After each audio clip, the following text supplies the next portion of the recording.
Well, everyone's making a big deal about this run defense. Yeah. In your opinion, how do you stop it? How do you get it fixed? Execution on the details, execution on the call. I mean, details on the call, details on the technique. That's how you stop it. You know, you get the people supposed to be tackling, get the people supposed to be striking people, get the people supposed to be beating blocks, then we're going to be great.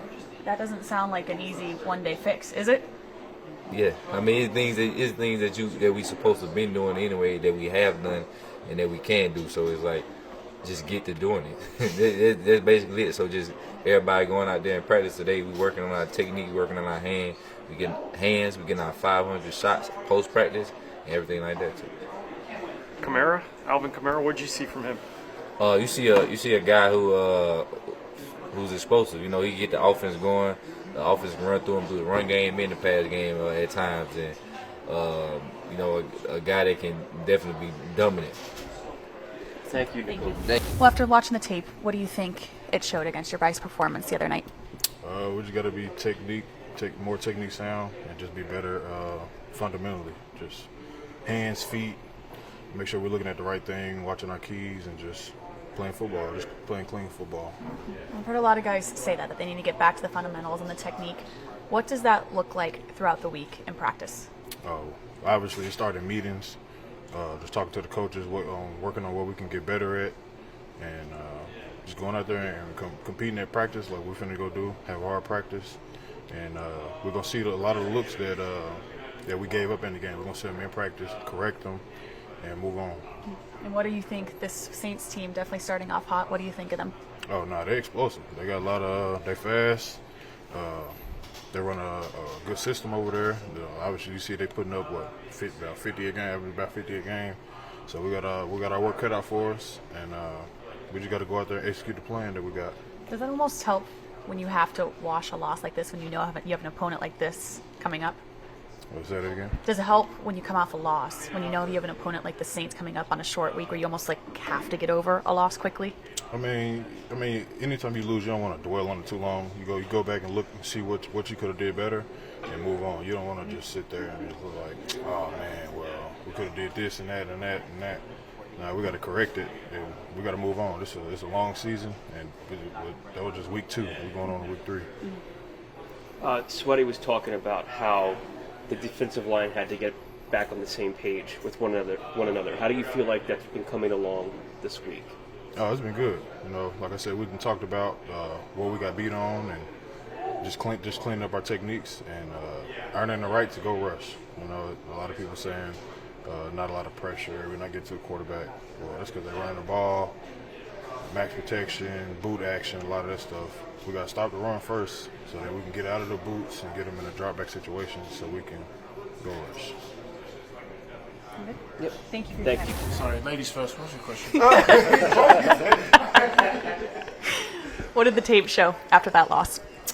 No, I thought we did some great things. The tape showed that. The tape showed that we played hard. Now I'm going to speak on the offensive side because defensive side I don't play defense. So I think from an offensive side, I think we executed a lot of times, and there are plays that we didn't execute, and it showed. You know, I think it's very hard to build momentum when we give stupid penalties away, and that kind of breaks down everything, and you can't really get into a groove of play calling and executing on plays if you're playing behind the sticks. So I think we just need to tidy that up. We really need to tidy that part of the game up. Not giving stupid penalties away that are going to set us behind in play calling and executing. I hear a lot of guys, like you say, talking about the fundamentals, and they bring up the penalties. Mm-hmm. To me, it seems like, can you even practice that in practice? The fundamentals of which part of the penalties, game? just as a whole, cleaning that up. Yeah, I mean, you can try not to be downfield, and then when you come back to the film, you got to sit there with the coaches and come up with something. And a simple fix would just be to add a tag to the play and making sure that when we hear that tag in the play call, we got to hang on our blocks a little longer so we're not downfield. Mm-hmm. So we got to communicate better, and that's the first downfield one was just a communication error. The second one was just not having a tag on that, not knowing if Jay was going to throw that bubble screen or not, and that's out of our control. But what we can't control is having a tag in there. Mm-hmm. So. Going to New Orleans, a team that's red hot right now, starting very strong this season. What do you see from their defense?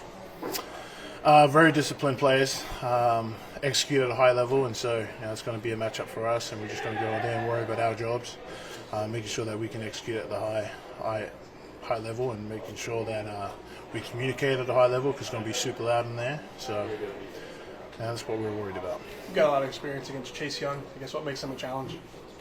I mean, the guy has so many moves. You got to watch him, and if you give him a sniff, he'll take it. And he's a high motor guy, always high effort, always running to the ball, always just always finishing to the ball. So I have a lot of respect for Chase, and you're right. This is like the third or fourth, 7 years now. Yeah. Oh no, wait, you got in 2020. Yeah, 5 years now. Yeah. 5 years now seeing this bloke. In a minute, yeah. Chase and I are best friends. Are you? Yeah. No, we're not best friends. Not best friends, but yeah, I respect him. Good player. What's the key to executing the silent sound well? What's the secret? The key. The key? I mean, knowing the play first, understanding where the defense is lining up, so you can execute the technique, and then just keying in on our silent cadence, which is Makai looking back, seeing that tap, understanding what cadence we're going on. That's really the key. I mean, I don't know what else to say to that one. So, I know it seems like so much has already happened this season. You guys are in Brazil, you play a big game here. Do you catch yourself kind of reminding yourself and everyone, oh, it's only week 3 in the season? Honestly, I don't even really think about that or telling anybody that it's only week 3. We're just playing the next game. And as cliche as it sounds, that's really it. Like, it's a long season. Like, I'm not saying, oh, it's only week 3, we'll get our shit together. No, we're just going to, again, improve on what we failed at last week, come in here and actually do something to improve it, and going out there on Sunday or whatever day it is we're playing on this year, and just going out there and executing it on an improved look. So it's pretty much the approach that we're taking. Guys good? Thank you. Here with Lane Johnson getting ready for a trip to the New Orleans Saints, and Lane coming off that loss here at home. What did the tape show you from your guys' performance? I thought we did a lot of good things. Obviously, there's some penalties and MAs that we'd like to have back, but I think when you go look at the tape, there's a lot of good things. We just needed to close out better, especially the last couple of drives. And of course, everyone is going to focus on those mistakes, but Jordan Mailata said the same thing, that you guys saw a lot of good things on tape. What are some of those good things? Guys are getting blown off the ball. I mean, I think it's probably the biggest line that I've been a part of. So we got big, strong, powerful dudes and can move guys from point A to point B. So clean up the little stuff, but I think when you go and look, the first 2 games, I think our run game's better than what it was last year. So obviously want to build on that. When you look at the Saints, they do a lot of different stuff with their fronts, with their backers, so present a lot of problems there. And they're really good at it, so they're dialed in. You mentioned the Saints starting off so strong this season. Does it help at all when you come off a loss, knowing you're going to a team like that, week 3, to have to flush it even quicker? Yeah, I mean, your attention is definitely up. We saw what they did to Dallas. Just really, incredible week 1. But yeah, when you look at their defense, a lot of veteran guys on the D-line, DeMario Davis, the linebacker. So very crafty at what they do, very smart. They play smart and play hard. So, that's why they've been so successful for so long. And of course, Jalen Hurts always going to be in the limelight here in Philadelphia. What have you seen from him in 2 weeks here? Yeah, man, he's battling. I think with everything, he's not really rattled, not phased. So we're still finding our identity as an offense. There's definitely a lot of good stuff. With the mistakes, it's about being able to correct it and move forward with that. So if we can limit those and have more explosive plays, I think we'll be in a good spot. When it comes to the penalties, is it because Jalen is so mobile? No, I think some of them was some calls issues. So sometimes we may have an inside zone, and we're taught to. You can't really bash them too hard or go much too downfield. On the linebacker, I'm talking about the second level, so I just got to be more cognizant of that on some of those play calls that are like that. A lot of times we're trying to move the down guy or actually move the down guy into the linebacker, and if the ball's thrown at that time and you're not in contact with anybody, you'll get called. So I just got to know when to pull back the reins. Thank you so much. What did the tape show after that loss? Just that we got to just make a lot of corrections. One drive, really, you know what I'm saying? And one play, something that we could just all fix. And you can see it as a night. I know, of course, the game is not perfect, but with some plays that we can control as players that we did not execute. I know it's not a primary job of yours, but the run game struggles. Yeah. What do you say when you're watching on film? No, it's a primary for all of us because it takes all 11 to stop the run. It just don't take the D-line, don't take the linebackers, the corners in the run fits. We all are, so we got to all be on the same page to make sure we get that all corrected.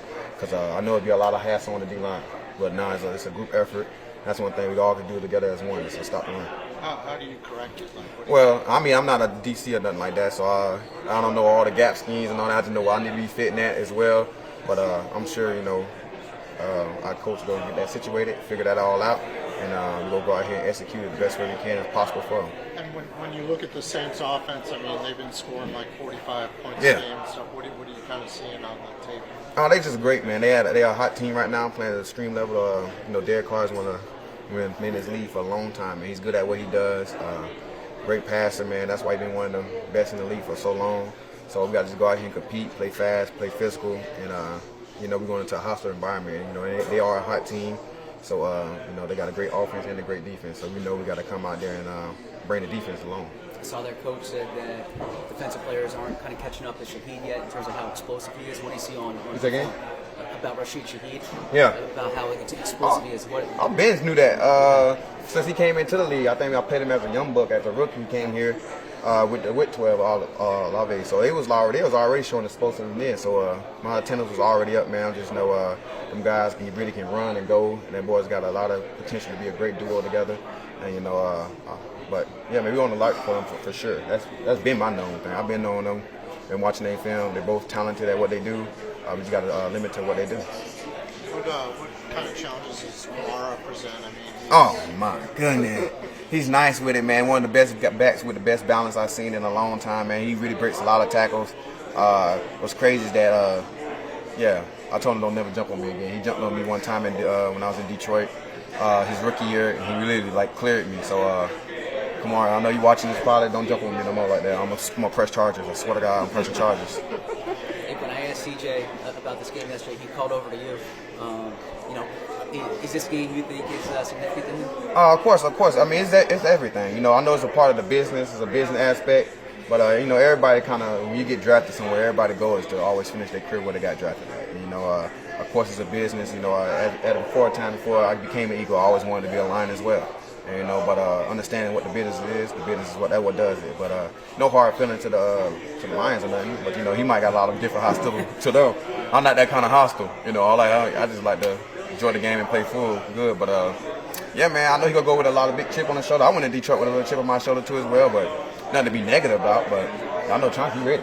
So that's his type of character. That's what he like to do. He like to prove people wrong, and he's been having an amazing year. And I hope he continue to keep doing this thing. So knowing how Chauncey may feel about this game, what's your message to him going in? It's not a real true message for him because he done been in them hostile environments. So I just tell him to go ahead and play his game, have fun, and make plays. Thank you. Yeah.